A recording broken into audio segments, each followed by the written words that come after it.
이 국장님. 네네. 국민의힘은 인요한 혁신위원장과 김기현 대표 또 윤핵관 중에 윤핵관으로 불리는 장제원 의원 이 세 사람이 어떻게 보면 힘겨루기를 하고 있는 것 아닌가 하는 느낌이 들 정도입니다. 특히 인요한 혁신위원장이 윤석열 대통령이 직접 언급한 것은 아니지만 윤석열 대통령 측으로부터 메시지를 받았다, 신호를 받았다 하면서 소신껏 거침없이 이래라. 이렇게 대통령실 측근 내에서 얘기가 왔다. 그것은 바로 윤 대통령이 그렇게 한 거나 다름이 없다. 만약 윤 대통령이 자기 신한테 그렇게 얘기를 하고 또 뭐 어떤 만남을 가졌다고 한다면 또 여러 가지 추측이라든가 윤석열 아바타 이런 소리가 나올 수가 있는데 그런 어떤 사인을 분명히 자기는 받았다고 이렇게 공개를 한 이유가 뭡니까?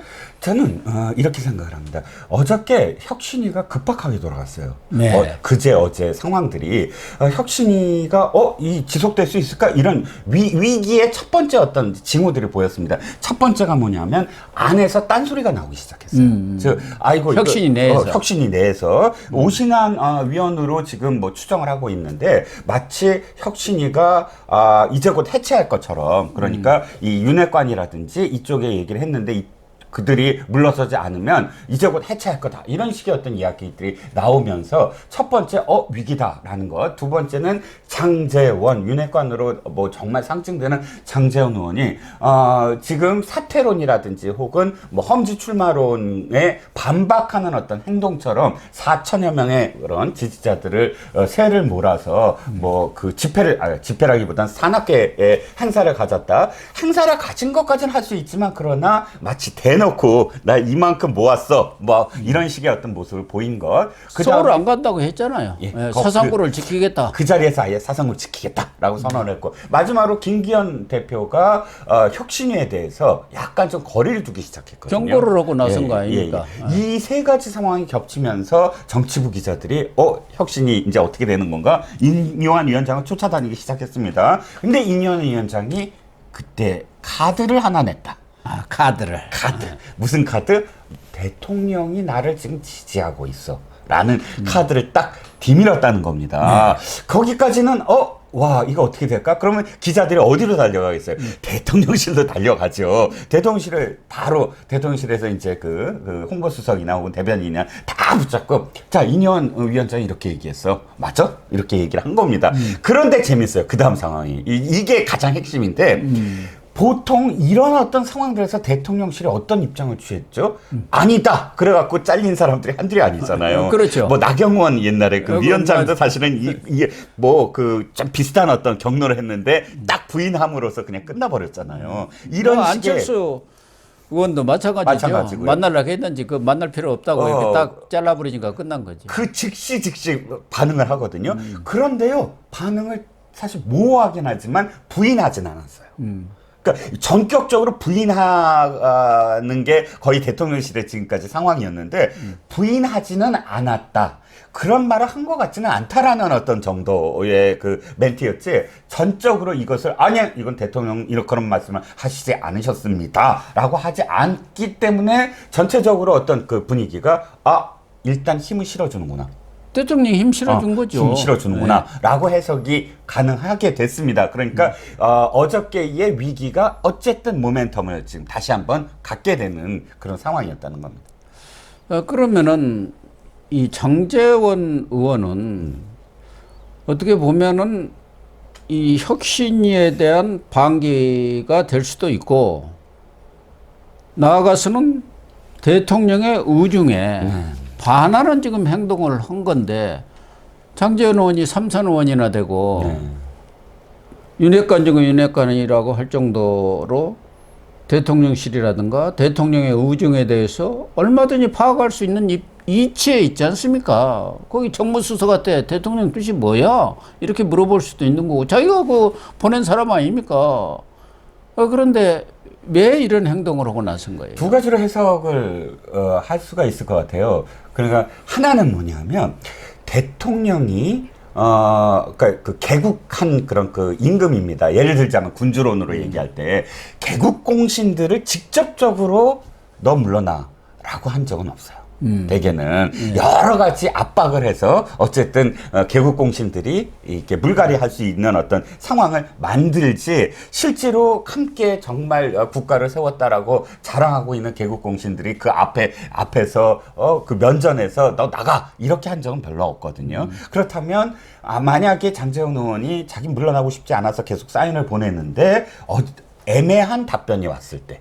그러니까 똑부러지지 않고 애매한 답변이 왔을 때는 장제원 의원의 입장에서는 그거를 파악하기가 쉽지 않죠. 그러니까 개국 공신이 물러나는 어떤 과정 속에서 늘 있어온 어떤 상황들이라고 저는 생각을 하고요. 지금 어떤 면에서 장제원 의원이 뭐 잘못했다기보다는 윤핵관이라는 그 프레임 속에서의 상징이 되기 때문에 총선에 어떤 도움이 될 것이냐 이렇게 지금 판단을 해야 되는 것이거든요. 그래서 첫 번째 시각이 그런 시각이라면 저는 개국 공신이라는 측면에서 바라봐야 된다는 것. 그다음에 두 번째는 뭐냐 하면 만약 그게 어느 정도는 서로 이야기가 됐을 때 김기현 대표나 장제원 의원은 어느 선까지는 받아들인 것 같다. 그런데 불출마를 만약에 선언하려면 이게 가치가 굉장히 커야 된다는 거예요. 네, 나의 불출마로서 그냥 어떤 판이 그냥 확 끝나버려야 되는데 지금 5개월이나 남은 시점. 네, 시점이 많이 남기는 많이 남았고 또 지금 이미 너무 막 뭐 불출마 어쩌고 저쩌고 하면서 이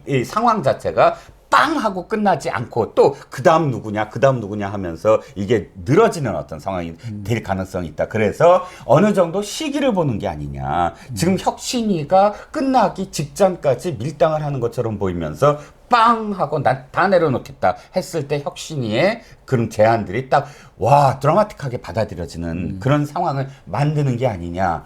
사실 근데 이 두 번째의 의견도 몇몇 지금 언론에서 뭐 시각을 그렇게 잡고는 있습니다만 그럼에도 불구하고 아직은 어느 쪽인지는 잘 모르겠습니다. 지켜봐야 될 것 같아요. 그래서 김기현 대표도 혁신위가 급발전을 하고 있다. 일이라는 게 시기와 절차라는 것들이 있지 않느냐 이런 얘기를 하면서 혁신위의 그러한 행위에 대해서 일부 혁신위원들이 좀 급하게 몰아가고 있는 것 아닌가 하는 그런 인식을 드러냈어요.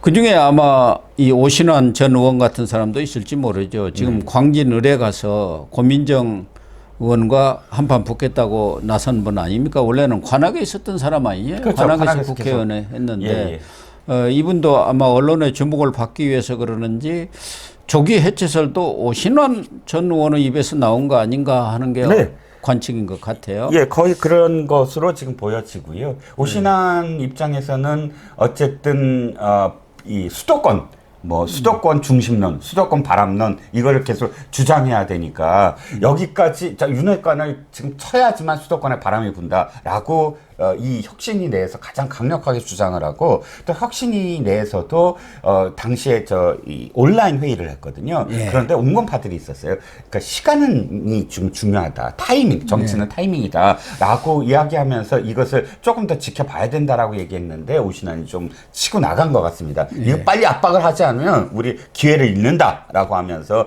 그게 이제 바깥으로 이야기가 되기 시작한 것 같아요. 지금 혁신위가 2개월 정도의 그런 활동 기간 중에 아직도 1개월 이상이 남았지 않습니까? 12월 24일까지 아닙니까? 혁신위 활동 종료가. 그렇기 때문에 아직은 충분히 시간이 남아 있다고 볼 수는 있는데 그러나 이렇게 또 너무 지지부진하고 혁신위안이 제기가 3차례 됐습니다만은 특히 그 핵심적인 사안에 대해서 묵묵부답일 경우 혁신의 동력도 더 떨어질 수가 있지 않겠습니까? 그렇죠. 그렇다고 한다면은 김기현이나 장제원은 언제쯤 거취를 표명할 것인지 이것도 관심사 아니겠습니까? 그렇죠. 또 하나 장제원하고 동렬에 서 있는 윤핵관이 권성동 의원 아닙니까? 근데 권성동은 또 조용히 입을 다물고 있어요. 그래서 일각에서는 한동훈 빠지면 그 자리에 권성동 가는 거 아니냐. 뭐 그런 얘기들도 관측으로 나오고 있습니다. 그렇죠. 뭐 장제원은 부산시장을 확실하게 내락받기 위해서 저러고 있다는 등 다음 수순을 좀 얘기하고 반대급부 있는데 내놔라 그 얘기일 그렇죠. 수도 있죠. 예, 예. 그런 뭐 이야기가 나오고 있습니다.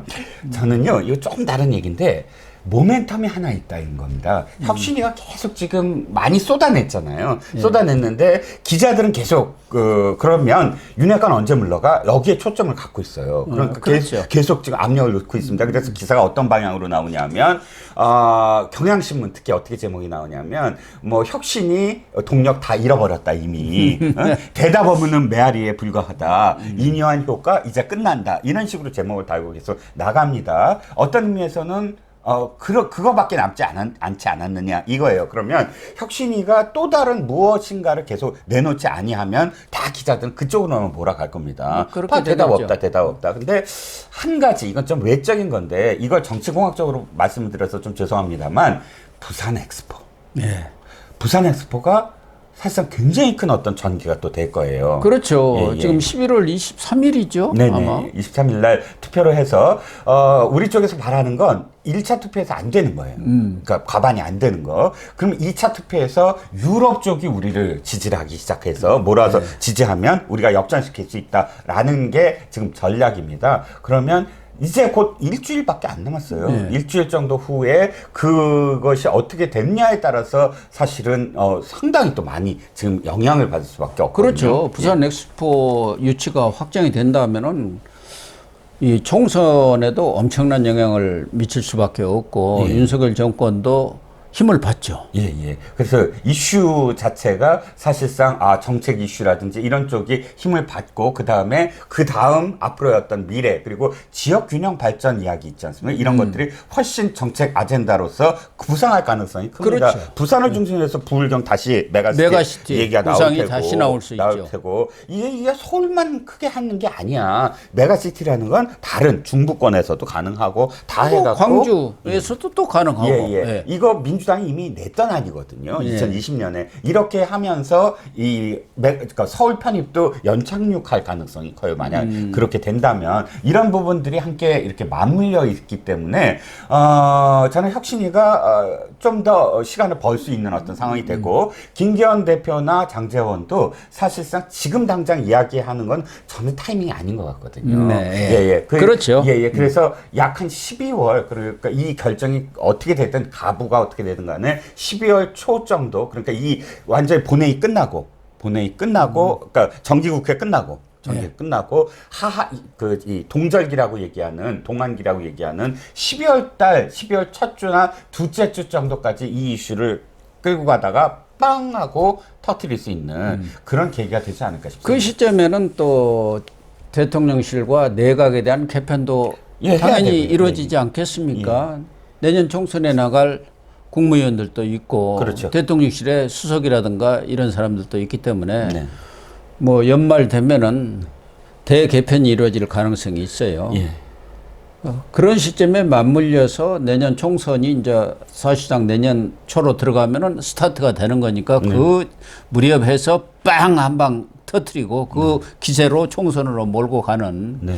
그런 전략이 아닌가 생각도 들고요. 네.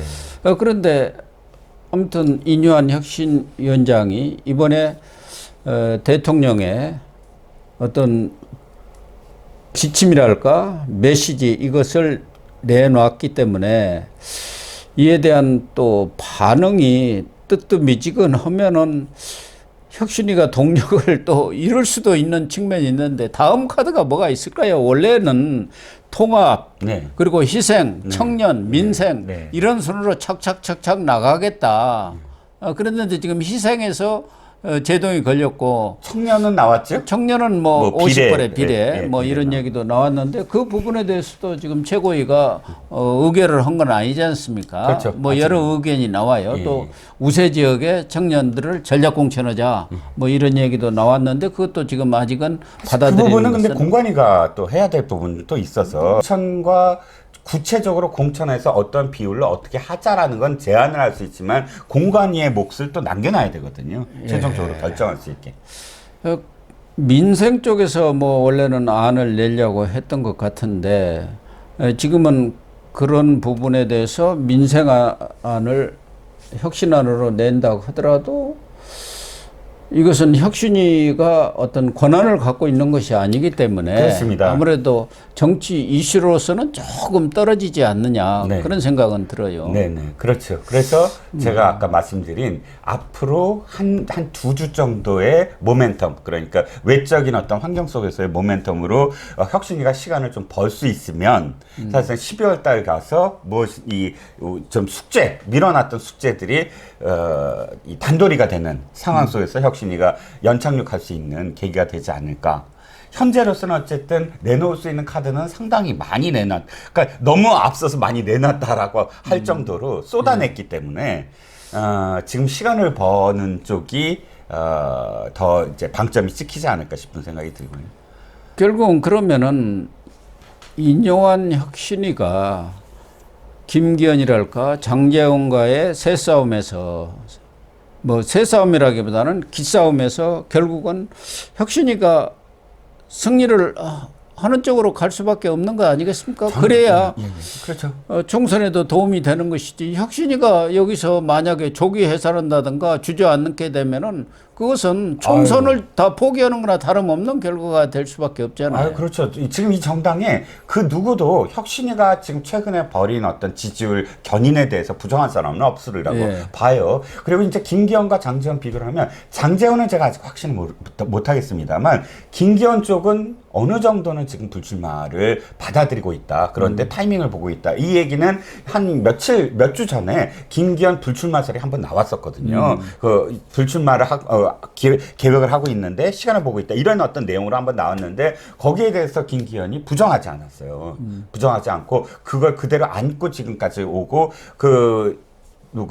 오신환을 비롯해서 어쨌든 혁신위원들이 너무 급하다 하는 건 내가 받아들이긴 하는데 좀 타이밍을 보고 있다. 라는 그런 메시지가 아니냐. 그래서 김기현 대표는 받아들이는데 장제원 의원의 그 개인적인 캐릭터상 이게 어떤 의미일지 실제로 이걸 가치를 진짜 키우는 건지 자기 가치를 아니면 아니야 난 계속 사상부에 남아있을 거야 라는 메시지를 진짜 던진 건지 이건 좀 더 봐야 될 것 같습니다. 김기현 대표도 뭐 불출마를 하든 험지 출마를 하든 자기가 당 대표로서 총선을 끌고 가겠다는 의지는 분명한 것 같아요. 비대위 이런 소리 하지도 말라. 그렇죠. 당이 결국 선거라는 것은 종합 예술이고 그것을 끌어갈 수 있는 것은 당밖에 없고 그의 중심에 본인이 있다. 그런 욕심을 지금 표명하고 있는 거 아닙니까? 아니 그렇죠. 불출마하겠다는 게 그거죠. 예를 들자면 이